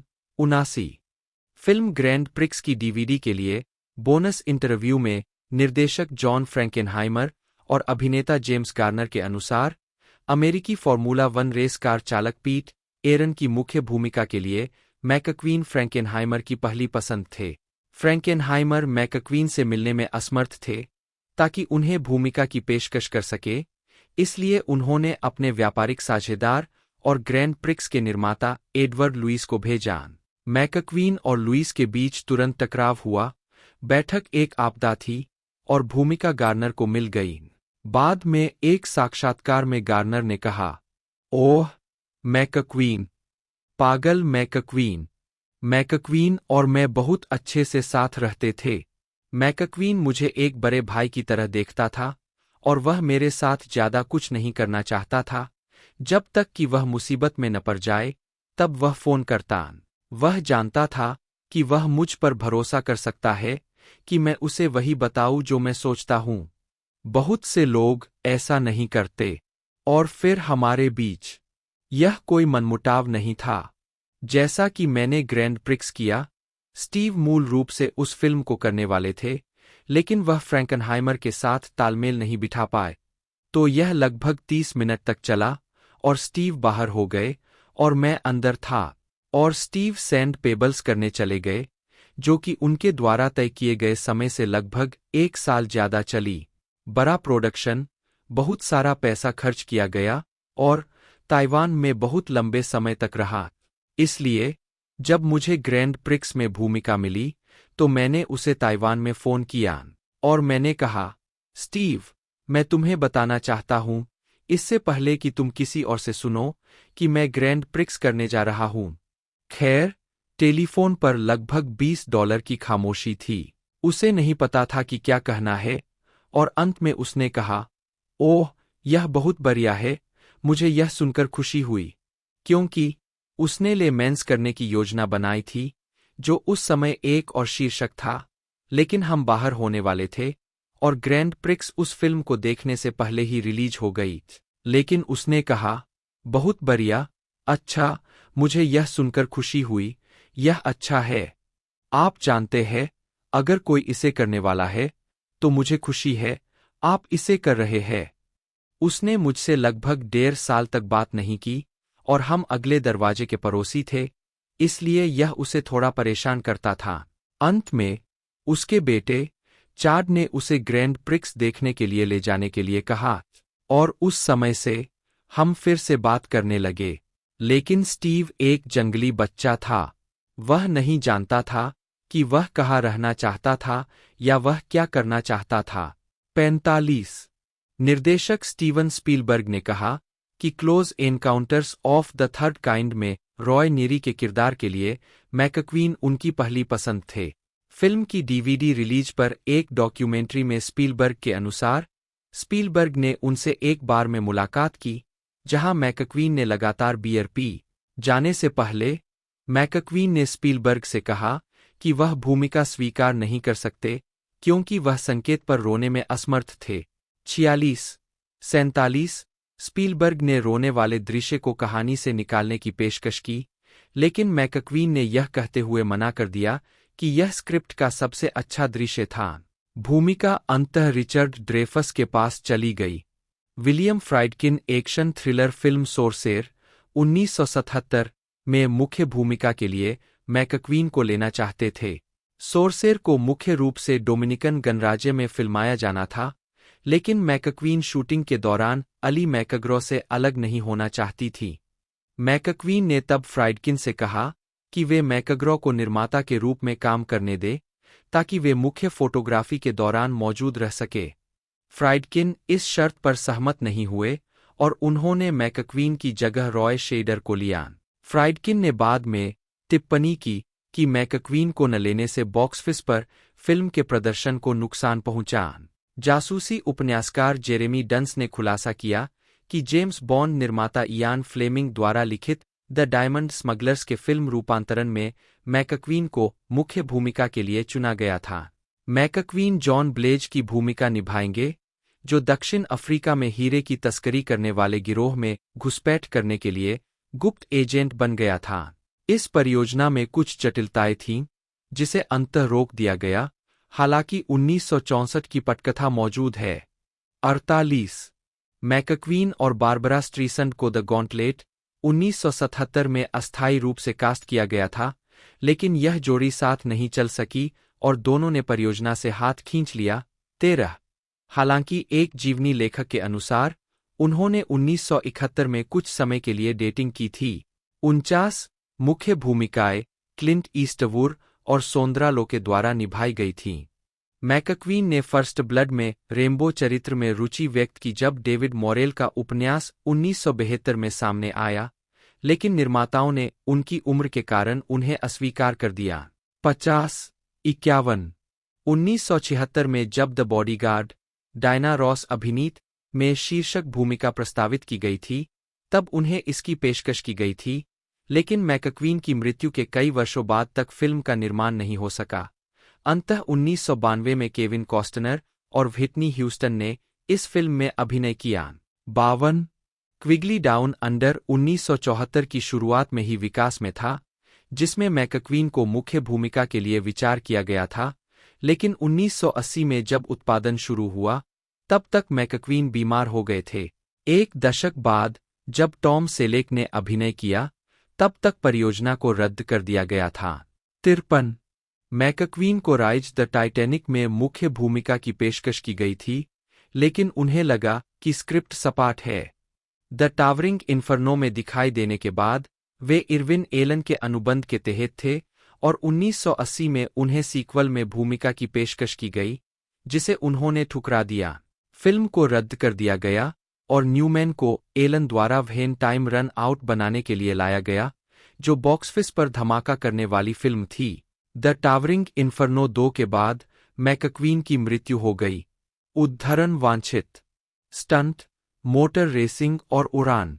मैकक्वीन 2 परिवहन साधनों के साथ उनका घोड़ा, डॉग और उनकी जगुआर XKSS 1960। मैकक्वीन मोटरसाइकिल और रेस कार के शौकीन थे। जब उन्हें किसी फिल्म में गाड़ी चलाने का मौका मिला तो उन्होंने अपने कई स्टंट खुद किए, जिसमें बुलेट में कुछ कार का पीछा करना और द ग्रेट एस्केप में मोटरसाइकिल का पीछा करना शामिल था। 54। हालांकि द ग्रेट एस्केप में बार के ऊपर से छलांग लगाने का काम बीमा उद्देश्यों के लिए बड एकिंस ने किया था, लेकिन मैकक्वीन को अपनी 650 CC Triumph TR6 trophy motorcycle चलाते हुए काफी स्क्रीन टाइम मिला था। मैकक्वीन जितना कुशल सवार मिलना मुश्किल था। 55। एक बिंदु पर संपादन का उपयोग करते हुए मैकक्वीन एक जर्मन वर्दी में दूसरी बाइक पर खुद का पीछा करते हुए दिखाई देते हैं। बुलेट में ड्राइविंग का लगभग आधा हिस्सा लोरेन जेन्स द्वारा किया गया था। 36। दोस्तों इसका जो पार्ट 1 है वो बड़ा प्रॉफिटेबल रहा था। उस दौर के अंदर भी इसे तकरीबन रिलीज़ किया गया था 17 अक्टूबर 1968 को, और उस समय इसका जो बजट था वो 4 मिलियन का था और इसने जो कलेक्शन किया वो तकरीबन 22 मिलियन का था। और 2023 में भी इसे वापस रिलीज़ किया गया, जब इसका जो कलेक्शन आया वो 283 मिलियन का था, जो कि बड़ा ही प्रॉफिटेबल है और इस मूवी को सुपर डुपर हिट बनाता है।